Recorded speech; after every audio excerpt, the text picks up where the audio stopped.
Hi, good afternoon. We'll get started in just another minute as we wait for more folks to log into the webinar. Thank you.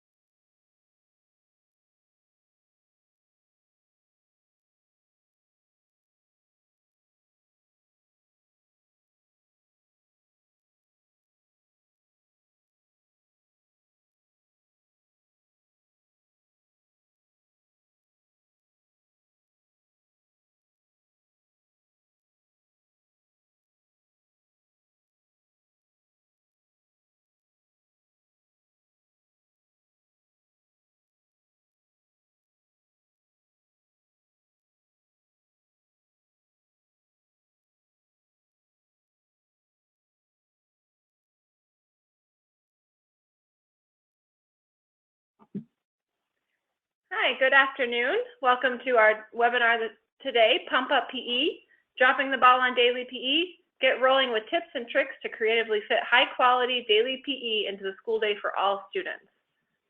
We'll go ahead and get started here. So just a little bit of housekeeping as we get started. Everyone who's on the webinar today has a control panel on the right-hand side of their screen. We will, later in the webinar, be opening up for questions and also for some chat. So you're welcome to use the chat box. You'll see the chat icon. You click on that and you can send in questions or suggestions through that chat box later. And if you have any other questions, you can go ahead and enter them into the question box, which we will monitor throughout. You can also, everyone will be on mute throughout, and you will be able to redeem one continuing professional education hour through this webinar. You just need to complete your ISB evaluation form and send it to Sarah, whose email is at the bottom of the screen. My name is Jana Simon. I'm a program manager here for the Illinois Public Health Institute in our Center for Policy and Partnership Initiative. This webinar today is being hosted by the Illinois Alliance to Prevent Obesity, which is convened by the Illinois Public Health Institute. And the Illinois Alliance to Prevent Obesity is a multi-sector coalition that works for just and equitable opportunities for Illinoisans to eat healthy and be physically active to optimize their health and well-being. The webinar is made possible with funding from the Chicago Community Trust. And today I'm going to provide a quick overview of enhanced PE and the movement in Illinois and introduce our presenters, and then they will go ahead and take it over from there. So today's presenters, we have Dr. Jane Greenberg, who's the former District Director of PE and Health Literacy for the Miami-Dade County Public Schools. And we have, following her, Jackie Moore, Board President of Oak Park and River Forest High School. We also have two teachers joining us from Edison Park Elementary School, Martha Carmen and Suzanne Schroeder, who will be providing their ideas on how to fit daily PE into the school day as well. The objectives for today's webinar include providing an overview of why daily physical education is important and the return on investment, providing practical tips on overcoming challenges to implementing daily PE. We know a lot of schools would like to implement daily PE, but there can be a lot of challenges, so we want to really provide practical tips on doing so, share stories from the field, and share professional development opportunities that you may be interested in. But first, before we get into the tips and information from our speakers, we want to define physical education. So most of you are aware, but physical education is a planned sequence of developmentally appropriate activities and games that educate students about and through movement. The planned curriculum provides opportunities for students to learn about the importance of being active and work with others as they practice their physical skills. We know that there are characteristics of what constitutes high-quality physical education. It includes the education being based on learning standards. It's developmentally appropriate. It engages students in moderate to vigorous physical activity for at least half of class time. It follows appropriate instruction. It's taught by a certified physical education teacher. And it provides skill development opportunities that set students up for a lifetime of physical fitness. We know that high-quality physical education is as important as math, science, or any other core subject because it correlates directly to the health and well-being of students for the rest of their lives.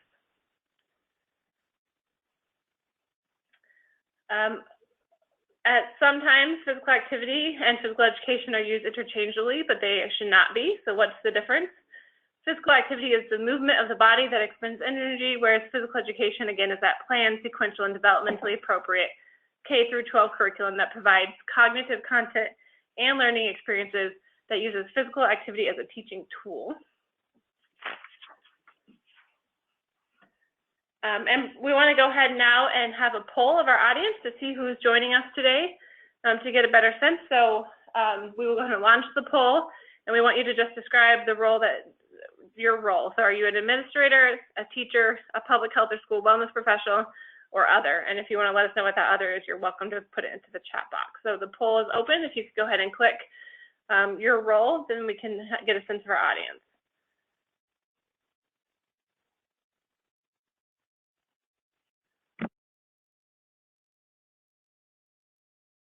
All right, thank you. We're going to go and show the results.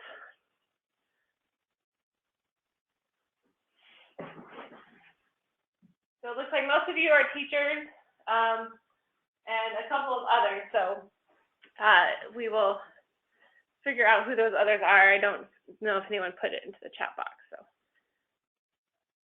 great, thank you for that. So as a teacher, as most of you are teachers, you know that there's been a movement to improve physical education in Illinois. There's an enhanced physical education movement. The concept of enhanced physical education was selected as an evidence-based intervention to increase the length of and activity levels of PE, of students in PE in Illinois.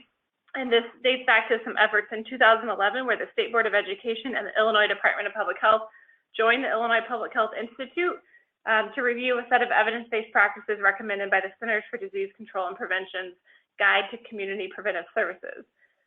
The group decided that enhanced physical education was what they wanted to promote back in the state, and they came back and set forth with first a voluntary task force and then several other initiatives that have worked to improve PE in Illinois since that time.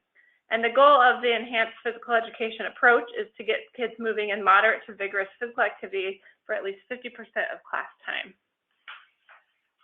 So why did this group, why was the group so interested in enhanced PE? Well, we know that enhanced physical education has a return on investment.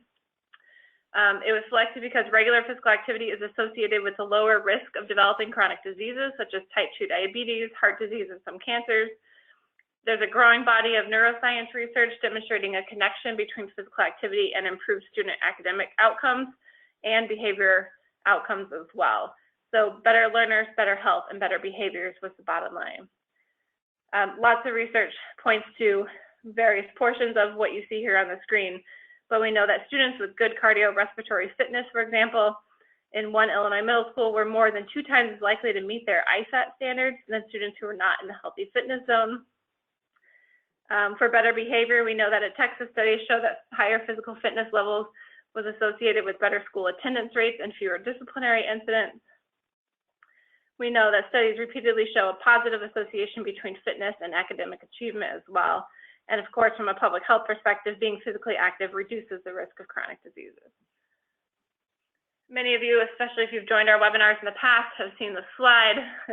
This is the famous slide from Dr. Chuck Hillman, the University of Illinois, around kids who they did brain scans of children before taking a test.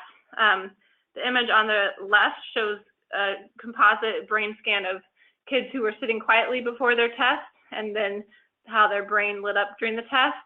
And the one on the right is of a composite brain scan of children who were walked for 20 minutes prior to the exam. And obviously, the more lit up the brain is, the more engaged it is in the cognitive functioning during that exam. So the study shows that physical activity right before an exam can increase the brain engagement.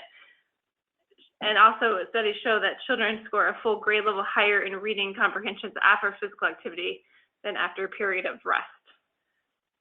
This slide is often used in our work because it's really compelling to show the difference between kids who engage in cognitive functioning before or after physical activity. So what else has gone on in Illinois besides looking at the evidence and saying that we want to promote enhanced PE? Well, we know that the enhanced PE approach was incorporated into the revision of the state learning standards. Those state learning standards went into effect in the 2015-2016 academic year. They entailed a shift in focus to health and fitness and cooperation and building on lifelong skills instead of sports competition.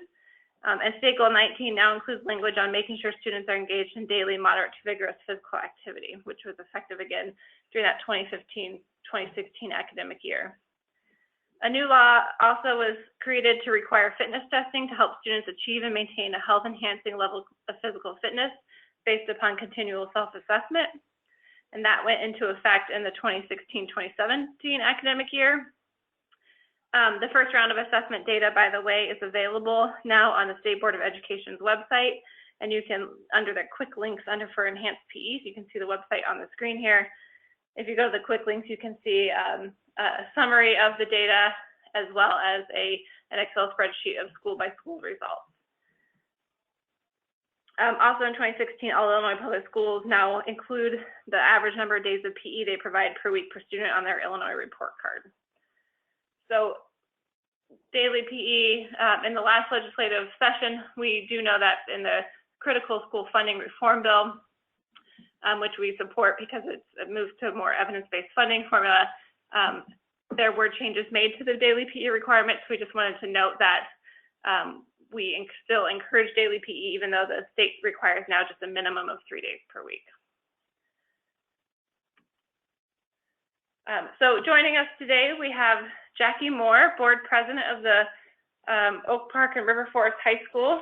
And Jackie, I'm going to go ahead and turn it over to you to let folks know about why Daily PE is important to you from your perspective. So go ahead. Okay, thank you. I am speaking as a board member, but also as a developmental psychologist who has worked extensively looking at issues of social development, cognitive development, and cannot stress highly enough the need for students of all ages to move. And the compelling slide on brain neurosciences certainly backs that up. At Oak Park River Forest High School, there is a daily PE requirement, as in the state of Illinois. And we also have a swimming component, which is optional, but we have continued that in the century-long life of the school. And that has been something that has been looked at as a water safety issue, particularly for our students of color who come into the school having lower rates of the ability to swim and higher incidence of drowning. And so water safety is a component of the swimming program, but it is also for other students as well.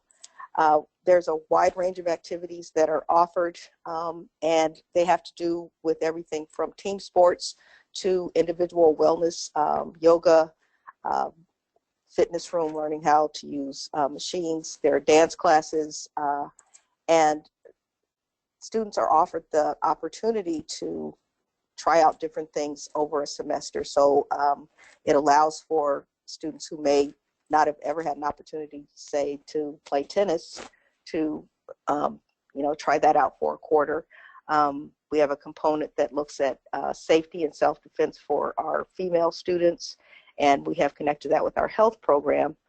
And I just wanted to anecdotally say as well that the opportunities that are presented by PE and the why PE that I've answered actually in board meetings have to do with things about exposing young people to things that they may not have ever been exposed to before, but also exposing them to opportunities that they may have thought weren't for them.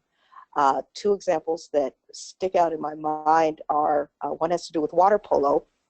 And there was a student about 7 years ago, African-American student, who came in as a freshman not knowing how to swim, was in the water polo class, tall, stood in the shallow end, and she was amazing. And the water polo coach saw her, and they had her on the team. First few times she was in the shallow end, but when they got to conference level games, she knew that the only way that she'd be able to participate would be if she was able to swim. That was her impetus to learn how to swim. And I will tell you that she was a star player and actually went to college on a water polo scholarship. We have other examples of that with sports like field hockey, lacrosse, things that certain students don't think are for them because they haven't had access, but become members of team sports. And other students who are, more introverted or perhaps less physical in their own sense of how they view themselves, find that things like yoga or a dance class, that they see the benefits of being able to be active. And that's stressed as well, making that mind-body connection. So I can only state emphatically that our district is definitely not going to go away from daily PE. We see that as a seamless part of our curriculum and just as integral as all of our other requirements. Great, thank you, Thank Jackie. you. I will now turn it over to our next speaker, Dr. Jane Greenberg, to talk about the national best practices for implementing high-quality daily PE, and then we'll go ahead and take it from there. So Dr. Greenberg, go ahead. Okay, thank you, and hello to everyone, and thanks Jackie and Jana for setting the stage. We know that with the passing of Every Student Succeeds Act, that it identifies school health and physical education as part of the well-rounded education. What makes it so important is it elevates physical education to a level of importance that other subjects in the past have had access to, but physical education and health education was not previously included. But having daily physical education is one level of importance. Having quality physical education is what's greater importance. And we just heard that from Jackie with the diverse types of activities that are offered for students. So as we move on to the next slide, I want to reiterate that what physical education has the opportunity to offer is a return on investment for health benefits as well as cognitive benefits. We know, and we've heard just now about the importance of physical fitness, a huge advocate of the Presidential Youth Fitness Program, and that with the improvement of cardiorespiratory fitness, we know that that's the greatest correlation between fitness and academic performance. We know strengthening bones and muscles, controlling weight, reducing the risk of obesity, reducing symptoms of anxiety and depression, reduce the risk of type 2 diabetes, because we don't want it to head towards insulin-dependent diabetes, as well as metabolic syndrome, reduce risk of some cancers, lowering the risk of high blood pressure, osteoporosis, and we do see better classroom behavior and reduced absenteeism. Many of these can also be found in the physical education guidelines for Americans and the mid-course report. So the benefits, the health benefits in particular, are great for public health initiatives. From the cognitive benefits, we know that there's, as we become more physically active, we energize the executive function of the brain. And we know that there's lots of nerve connections, neural framework, brain tissue volume, oxygenation, blood flow, things that increase the cognitive benefits of being physically active. And you get that from daily physical activity embedded in a quality physical education program that's standard-based. So when we talk about the cognitive function, and we want to always have the argument of not only the importance of physical education for the physical activity and becoming physically literate, but we want to make sure that we understand the cognitive functioning of improved attention, improved information processing, storage and retrieval, and enhanced coping. And this is the huge correlation to academic performance that can be brought out from daily physical education. So how do we make the fit? The Institute of Medicine in 2013 released the report Educating the Student Body, Taking Physical Activity and Physical Education to School. And what was great about that report was not only was that one of the leading reports that was used in support of getting legislation to pass ESSA with physical education and health education as well-rounded, but it also talked about the school environment, the importance of daily physical education, as you heard, taught by a certified physical education teacher, class schedule and class size, standards-based, the importance of unit and lesson planning. Planning is critically important in the delivery of physical education to ensure quality.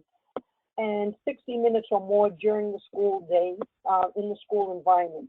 And that includes, for example, elementary school may have 30 minutes of physical education, but the other 30 minutes can come from before school, after school, or during the school day as part of classroom physical activity breaks as well as recess.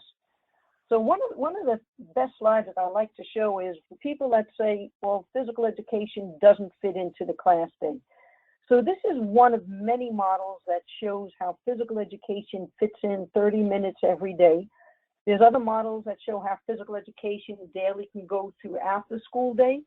But what I like about this model is this model takes it into account that the way physical education fits every day is it's delivered during the teacher's planning time. So if there's common planning or individual teacher planning, that's the time of day when students can go to physical education. And you can also see it doesn't detract from blocks of mathematics, reading, language arts, nor take away from other types of subjects such as the arts, music, foreign language, which is critically important throughout the country as we're looking at different things, social sciences, writing. So we can see that physical education does fit into the daily school day.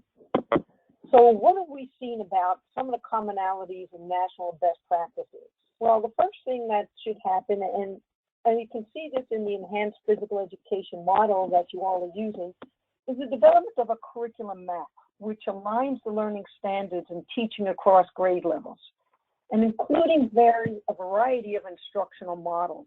And this goes along with what Jackie just said, is enabling students to have a variety of opportunities to experience a variety of motor skills, movement, activities, and sports in a standards-based environment. And this leads to the physically literate individual who has the skills and confidence to become lifelong movers. So we look at various instructional models, and the teachers can pick one as they work on units, but the recommendation is to vary the models throughout the school year, and so that students get an access and teachers can use different models. One of the conversations that we have involving outdoor education model is this also provides a variety of opportunity for students to be active in opportunities that they wouldn't normally have. In South Florida, in Miami in particular, we've implemented throughout the school year sailing, kayaking, canoeing, snorkeling during the school day as part of physical education. Other parts of the country have incorporated snow skiing, cross-country skiing, snowshoeing. So sometimes it's your environment or the time of year that enables a variety of opportunities. But what we tell teachers is they need to be able to have a variety of opportunities, to, make sure that they're all developmentally appropriate. And a big thing is absolutely to make sure that you provide opportunities for students with disabilities, and this would further go along with having the Blackboard assessment used as part of the Presidential Youth Fitness Program. So some of the national commonalities is using instructional practices as differentiated instruction, active engagement, modified activities, and self-assessment. And the physical education teachers should employ instructional practices that engage students in moderate to vigorous activity for at least 50% of class time.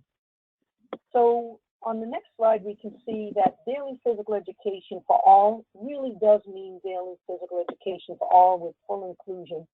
And one of the models that we use is the Anchors Away program that enables students to incorporate a lot of water sports into their program. And these are actually students with disabilities sailing, and this is during the school day. And sometimes taking students out of the school environment and working with community partners expands their opportunity as well as their knowledge and their appreciation for what the communities have to offer. And this is further reiterated on the next slide when we talk about community connections. And we look at the Comprehensive School Physical Activity Plan, which is the national framework for physical education and physical activity. The main goal is to increase physical opportunities before, during, and after school, and increase students' overall physical activity and health. We also see the whole school, whole community, whole child approach, which was an extension of the ASCD. The Comprehensive School Physical Activity Program is part of the CDC, and it strengthens the collaboration between community entities and the school environment, with physical education being the hub and tying it all in together. So thank you very much for this opportunity. Great, thank you. Our next speakers are Martha Carmen and Suzanne Schroeder from the Edison Park Elementary School, which is part of the Chicago Public School System, and they will take us through some of their practical tips of the way they've integrated Daily P.E. into their school. So Martha and Susie, go ahead. All right, so I'm here with Martha. We're going to share a few tips and samples of how we've been able to advocate for PE daily. We've been doing Daily P.E. for about 5 years now, and that's also when we started our wellness team. So we can go to the next slide. So we've started our wellness team about 5 years ago by reaching out to parents and staff. We know that we want to host a few events every year, so all we've done is just ask for volunteers. We meet now once a month, and we talk about what upcoming events are about to happen, and we plan things like our Family Fit Night every year, our PE week, what that looks like, our field day, our walkathon, which is our big moneymaker, and then some school presentations that we put on for our students, such as a visit from a dentist, a dermatologist, and then some anti-tobacco representatives. We also have to make sure that we get our administration and our teacher support. So we think number one is we have to convince your principals. So we've had 3 principals in the last 3 years, and they've all been super supportive. And we think it's because, number one, we provide quality PE, and they recognize that we're doing great work. But we also tend to take a lot of initiative. And I think that's key, is just taking initiative for bringing ideas and thoughts about events that you want to put on, and then get their support for it. Most of the time, if we don't need their help, they're going to say, yeah, go for it. It's when you're asking for help from the principal is probably when you're going to get the no answers. So if you have a wellness team and you have staff that support what you're doing, you're going to have an easier time getting things done. We also move on to our enrichment team. They support us a lot. So we used to have art. Now we have technology, but we still have music and then PE and health for our students. And so Martha is going to talk a little bit about how we work with our enrichment team for support. So if you're like our school, most schools have to provide an hour enrichment or planning period for teachers. So we were trying to figure out kind of how we would fit Daily PE for 30 minutes into an hour block. And we came up with this idea of rotating with the enrichment teachers. So we have Daily PE for kindergarten through 3rd grade, and in a day they will have 2 enrichment classes. So, for example, the teacher might drop students off at PE, and then halfway through the class, the music teacher and the PE teacher will switch classes, and then teachers will pick their students up from the other class, which is music. That's the way that we kind of figured it out for kindergarten through 3rd grade. This works out really great because an hour is not a really great fit for the attention span of kindergartners and 1st graders. So this kind of has worked out mutually beneficial for all the enrichment teachers, and technology and music. We're really on board with giving up their hour and splitting it into the half hour. So this has worked really great for us. For 4th through 8th grade, we found a way to incorporate more PE is by adding a health and fitness class. So those students in 4th through 8th grade have PE one day, technology one day, health and fitness one day, and then music one day. The health and fitness class is really great because they're able to learn health concepts through physical activities, and we do all our fitness testing in that class. So that was a really great way to add more activity time and education time into the upper grades. A little bit more about the schedule and kind of how we work it. We have 2 PE teachers and 2 PE spaces. We use the gym, and we use our multi-purpose room, which is also our lunchroom. The kind of interesting thing that we came up with to make this schedule work a little easier is instead of having classes Monday, Tuesday, Wednesday, Thursday, Friday, we have a 4-day rotation. So, for example, we call Monday day 1, Tuesday day 2, Wednesday day 3, Thursday day 4, and then on Friday we start again with a day 1. The following Monday would be a day 2. The really awesome thing about this type of schedule is if there's ever a day off, the next day picks up the day after. So you never miss any of your students, and they always stay on the same schedule and get the same amount of classes. So that works really great for us. When we transition the students between rooms of 30 minutes, people might think, oh, this takes away from class time, it's too difficult. So we have some kind of tips that we've found out to make it a little easier. In order to maximize the class time during transition, we have found ways to make it as quick and as orderly as possible. We have certain transition rules, no touching or high-fiving or saying hi to your friend. We've come up with the idea of a smile and a nod is the best way to say hi. We have practice transitions a lot in the beginning of the year. You have to always be reminding students of the right way to do it. And the other way that we kind of found an idea to maximize time is to be doing different activities during the transition. So the music class does little rhythms on their way to PE, or the PE classes doing jumps and jumping jacks and different things up the stairs on the way to tech, so that transition time really isn't wasted time. We have 2 short videos that we're going to show you just to kind of show you how transitions work at our school. The first one is a transition, I think, that's going to be from PE class going to tech. So hang on one second while we get the video up here. And there's some jumping jacks down the hallway. You know that the classes who are in enrichment, you can be a little louder in that hallway because there's nobody working there. They know to do quiet jumping jacks when there's stuff going on. And sometimes it's tiptoeing if we have testing going on, but they're always doing something. This second video is a music class coming to PE, and they have this rhythm game they play. So if ever they're waiting for me to open the doors to come on in, they're playing their rhythm game. And then you'll see here, they come right through the middle. We do our smiles and nods. That's the music teacher. He'll be taking the other group right up to music. So we do a quick switch. They have lines that they stand on, and they just know that that's the way it works. It really helps make the transitions easier so that we really can get that daily P.E. in without wasting any time. The next thing that we're going to talk about is some of the challenges that we have come encounter with and kind of how we have dealt with them. So we're going to turn it back over to Susie for the challenges. So we know every school is going to have different challenges, but what we hear most is that there's not enough equipment or space. So when you don't have enough equipment, I want to just reiterate that there is money out there. We've done a lot of grants. Every year, Martha and I have filled out grants, and we've gotten so much equipment now that we almost don't have space for just the equipment. So we've done the GO grant for fitness equipment. We have dumbbells and ropes and barbells and lots of equipment there. The First and Tee program, I don't know if that's available nationwide, but they offer golf equipment for renting. It's free to rent, and then you can fill out a grant and get a discount on buying the equipment. Bowler's Ed is another grant that you can fill out for bowling lanes and pins and the rubber balls that are safe for the gym floor.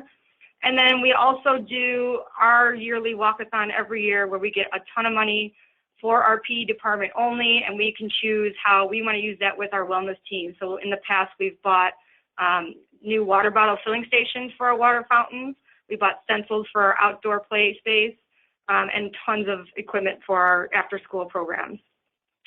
If there's another PE teacher in the building, Martha and I, we split up our units and make sure that we're teaching different things at the same time. So if she needs jump ropes one day, I know that I'm not going to be able to use those, and so I'll plan in advance to make sure that we're doing different units at different times, underhand throwing, overhand throwing. We have to make sure that we have the right balls necessary for that unit. When we don't have space, obviously that's a huge challenge, and when our school was getting our annex built, we didn't have a gym for a whole year. So we've done teaching in the classroom. We've gotten creative with like stations inside classrooms and using hallway space. Obviously that becomes difficult when other classes around you are testing, but usually the same classes on that floor are also in their enrichment at that time. So it really works out.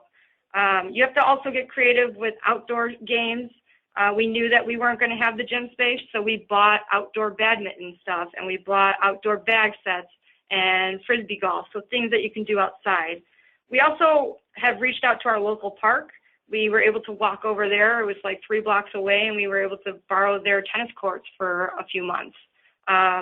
Obviously, you can't go outside when the weather's not nice, so having those indoor plans as a backup could be helpful. And then if there's only one PE teacher, we have raised funds before in order to create a half-time position, or you could even do a full-time position if that's something that you feel your school can do. Okay, and then the last part is just kind of how we share success and how that keeps the program going.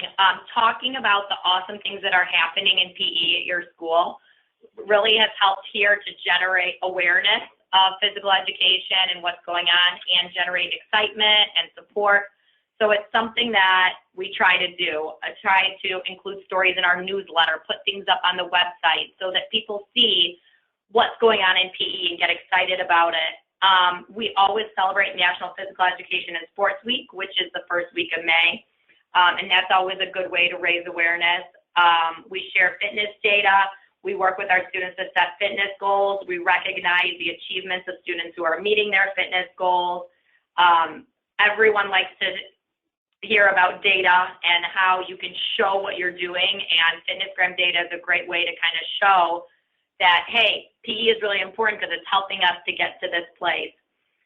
We've also started talking to teachers about the differences that they see in their classes. If they have a class after PE, we ask about student focus, stress levels, behavior, on-task behavior, alertness, and most of the time, teachers really, when we point it out, will start noticing these things, and we encourage teachers to share what they observe and really raise awareness that, hey, this extra PE time isn't taking away from academic time. It's making the academic time more beneficial and more productive. This building of a culture that celebrates health and wellness is definitely always going to be a work in progress. It's something that we're always bringing up, that we're always talking about, and if we keep on talking about it, if we keep on bringing it up, if we keep on sharing about it, we think that it will stay in the forefront. And then when school priorities are being set, we advocate for health and wellness and daily PE to be set in those priorities, because we've been talking about it and people are excited about it and people know that it's important. So that kind of sums up what we've been doing here at Edison Park. So we were happy to kind of share our story with you. And on to the next part. Great, thank you both.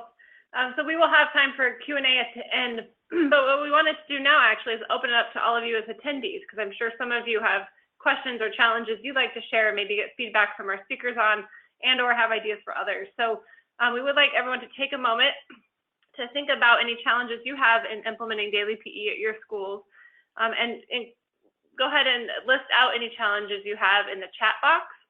And then we will allow our speakers, if they have any ideas for overcoming those challenges, to give some advice. So use the chat box in the control panel to the right, and I'm hoping at least 1 or 2 of these will come through so we can have a little group discussion around overcoming challenges. Or if you have had a challenge that you now want to share how you successfully overcame it, you can go ahead and include that as well. So I'm hoping folks can open that chat box and send a note to us about challenges you're facing or challenges you've recently overcome, and we'd love to hear from you. I'll let you do that for about a minute, and then we'll move on if there's nothing.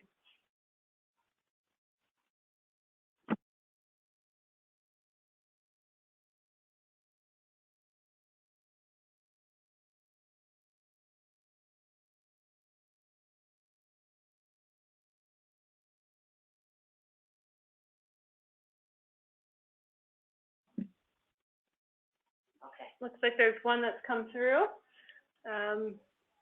Let me open this here. So it says, I'm a middle school teacher and the students are disappointed to be doing more fitness and less games, quote unquote. How and what has been done to overcome the game type mentality in PE? Is there anything that any of our speakers would like to say to that? I can talk about it for a second, because it's Martha from Edison Park. We have started our health and fitness class, and this is the 3rd year that we have it, and the first year was hard. The first year, they're used to playing more game-type activities, and it was a change and a transition. So I actually found more fitness-related games, and then I slowly started changing it over to more fitness. And now in year 3, they have fitness logs. They set their own fitness goals. They're working on different activities because they know them all now, so it's really great. I've used the 5 for Life curriculum that has a lot of ideas on fitness games in there. So things like a health concept, if I'm teaching the cardiovascular system, there's an idea for a cardiovascular relay race on there where they're on scooters, they're doing sit-ups on the mat, and they're doing different relay races for that.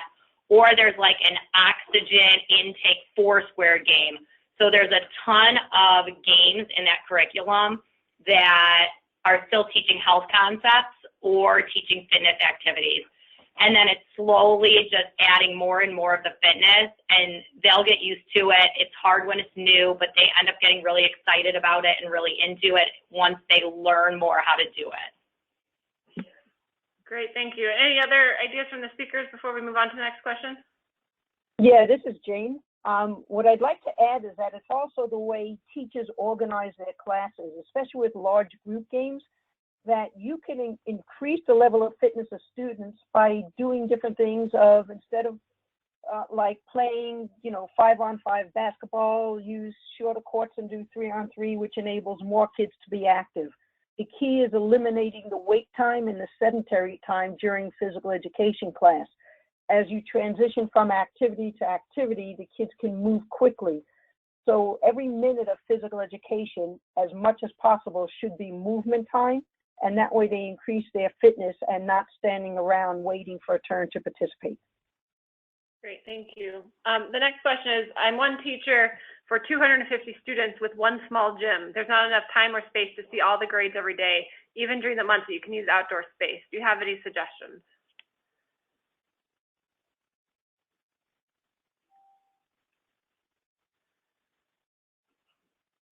Anyone? Could you repeat that, please? It said, I'm one teacher for 250 students with one small gym. There doesn't seem to be enough time or space to see all the grades every day during the month, even during the months that I can use outdoor space. Do you have suggestions? Yeah, that's a whole class scheduling, and sometimes that has to involve the counselor at the school to ensure that the students are distributed, across the school day, and better scheduling, as opposed to putting large classes at one time of the day and then smaller classes at the other. A single teacher should not have 250 students unless you have large outdoor space and assistance. That's just too much. So my recommendation would be to go back to the school and look carefully about teacher-student ratio and scheduling. Any other suggestions?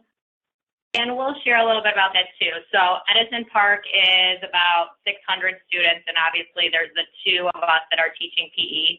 It's really getting creative with scheduling that has helped us kind of figure it out.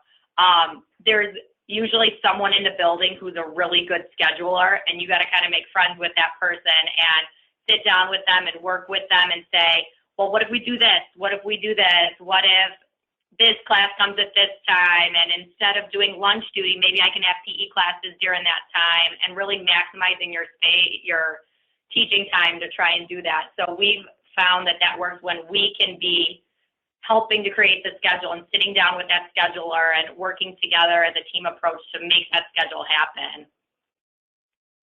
Great. The next question is, the school day is too short. Students are dismissed from kindergarten at 2:25 and the first grade at 2:35. How can we change that? How do you recommend changing that? Sometimes increasing the length of the school day is a budgetary issue. So that would be at a higher level than a recommendation of extending the school day. That would be a policy issue. But again, looking at various schedule and the number of minutes in the day, that would be one way to ensure that students get physical education, by being creative on how the minutes that are in the school day, as opposed to extending budgets for a longer school day, which would have other impact, including busing students to and from school. Great, thank you. The next question says, they just wanted to double check, Martha, you had mentioned, did you say it was called the 5 for Life curriculum that you talked about earlier? Yeah, it's actually created by Focus Fitness, and it's called 5 for Life. Susie actually uses the lower grade version, and I use the middle grade version, and we've found that they have some really great ideas in there. Great. Another question or suggestion, it says, I'm a K through 8 PE teacher. I was wondering if anyone has tried having optional PE classes before the school day starts in junior high. It could be something to students that want to come in early and get a workout in before the day starts. It's just an idea I've had. I'm wondering if there's any suggestions that would be helpful. Sorry, go ahead. Yeah, this is Jane. We've actually implemented a before school program. It was grant funded so that we were able to pay the teachers a supplement. And one of the things that we did was not only brought the students in before school, but as a group, they went in to eat breakfast together. And that also ensured that the students had breakfast before they started the school day. Extremely successful, and it also provided supervision for students that were dropped off earlier before school began. And Susie, I think you're going to say something? Oh, ours is exactly the same. We did a before school program. It was funded so that the teachers could get paid. We actually used money from Wellness or Walkathon to fund that. And then we also did one year the box grant, BOKS. It was from Reebok, and they paid to pay the teachers for that. And they actually gave us a supplement to buy equipment for the morning. So the kids really loved it. Now we start at 7:45 though, so it's hard to get them here that early. So we do a lot of after school stuff because we get out at 2:45. Great. And there's a suggestion from someone on the webinar that says another resource is openphysed.org, and it's a great free resource with fitness and game ideas that include lessons and units. So again, that's openphysed.org as a website that might be useful for folks. We use that also, and it is amazing if you haven't looked at it, and it's all free. Great. And someone wanted to offer an idea to the teacher who said they had 250 students in one gym. They said one idea is to teach classroom teachers how to incorporate physical activity into their classrooms as well to optimize physical activity during the day. I think that concludes. I think that's everyone who had a suggestion or a question. So thank you for doing that. We just wanted to provide a brief overview of a few other things that we've already discussed. So we talked about the challenge of, curriculum's already filled, and we just wanted to reiterate that sometimes, often, especially at the leadership level, leaders at schools think that the curriculum is too crowded already to include daily PE. And we just wanted to remind folks that according to the research, daily PE can actually enhance other subjects from the link between fitness and academic achievement, and those slides you saw earlier today around cognitive functioning and the sort of lit up brain of those who have just been active. It might be one way to promote including PE throughout the day is to talk about how PE can enhance the other subjects rather than distract from those subjects in the schedule. Another challenge, which Martha and Susie talked a lot about, was scheduling, and I think there's a lot of creative scheduling that can occur. I think that there's lots of experts within our state, IAFERD, and others who could help with some scheduling challenges if you have it. So reaching out to your peers and others to assist with scheduling within your school or from the state would be helpful for you if you're having scheduling issues. Again, we touched on equipment being a problem. There's lots of ways to find funds for equipment, but also there's a lot of activities that don't require any equipment at all. So using some of these resources that have been mentioned to find activities that don't require special or expensive equipment may be the way that you need to go if you don't have a budget for equipment or have limited equipment at your facility. And also just a reminder that for the required fitness assessments in Illinois, no special equipment is needed. There are workarounds that are offered and available on the State Board of Education website about how to implement the Presidential Youth Fitness Program without the specific equipment, but you can create similar equipment on your own with what you have. And of course, there are lots of resources for you that might be grant funded. And finally, facilities are often a challenge. Having small gym space or no gym space or multi-purpose space that's used with other classes or lunchroom can make things difficult. Again, creative scheduling can help address some of these things. Utilizing outdoor space when the weather permits also helps. And then consider joint use agreements with local parks or other recreation departments within your community as a way to possibly utilize other space outside of the school in a way that can help promote PE. I'm going to check. I think there might be one more question that came through, so let me just double check on that. Someone asked, these are some logistical questions. Will we be able to rewatch the webinar later? Yes. If you've registered for the webinar, you will get a link to the recording of the webinar later. And then someone asked, how many minutes per day are required by the State Board of Education to fulfill the daily PE requirement? There are currently no state requirements around minutes per week. The current state law says that schools must provide PE a minimum of 3 days per 5-day school week. So that is what the requirement is right now.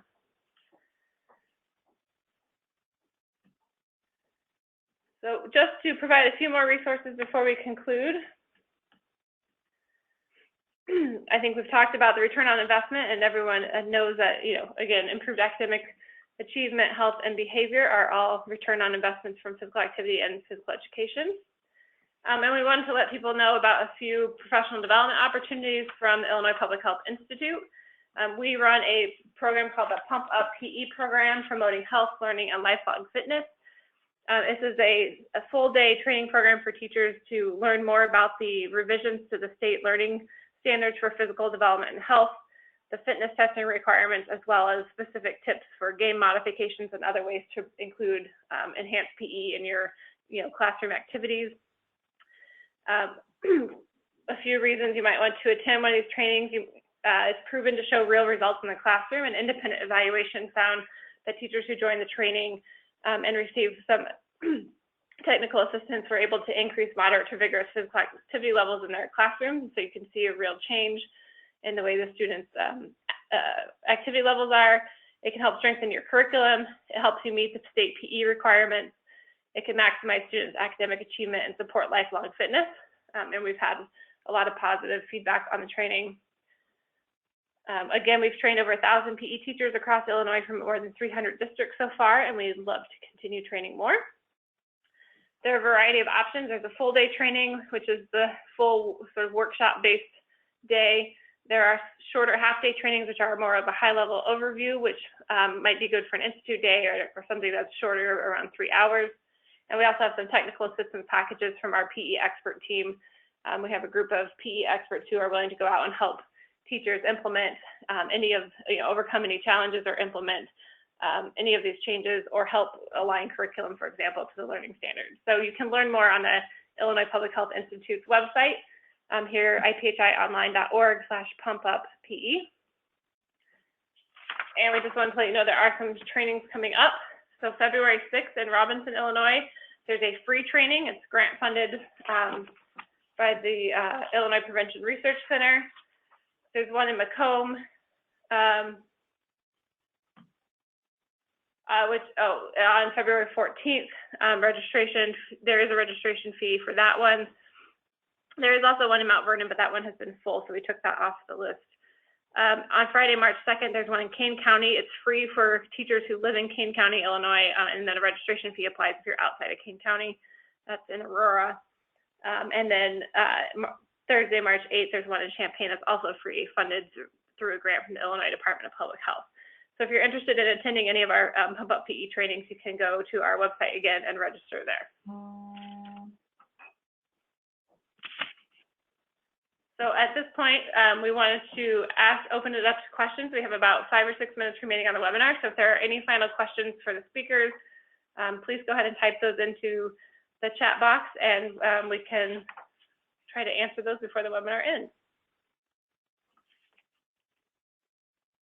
Any final questions from anyone?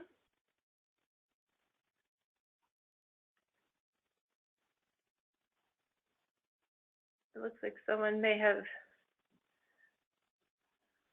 added one here.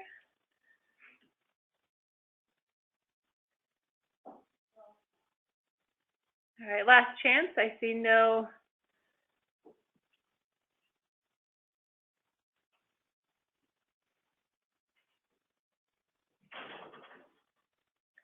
Looks like someone might be trying to raise your hand, but I don't think we can unmute you. So at this point, if you could type it into the chat box.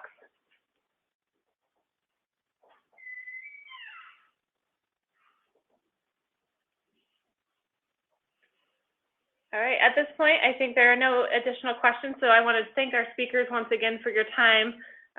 Jackie, Jane, Martha, and Susie for joining us today, and thank you all for participating in the webinar. And again, we will send a link to the recorded version of the webinar after the fact, and you can feel free to share it with colleagues who may have missed today's live webinar. So thank you again, and have a great rest of your day. Thank you.